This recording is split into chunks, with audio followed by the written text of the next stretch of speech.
এই বিড়ালকে কখনো আপনারা কষ্ট দিবেন না, বিড়ালকে আদর করবেন, বিড়ালকে ভালো মতো পোষবেন।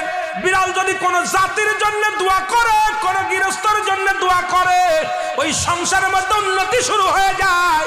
ওই সংসারের মধ্যে আর এক নাম্বার হলো, যে ঘরে বিড়াল থাকে সেই ঘরে জিন আসতে পারে না, জিন বাস করতে পারে না।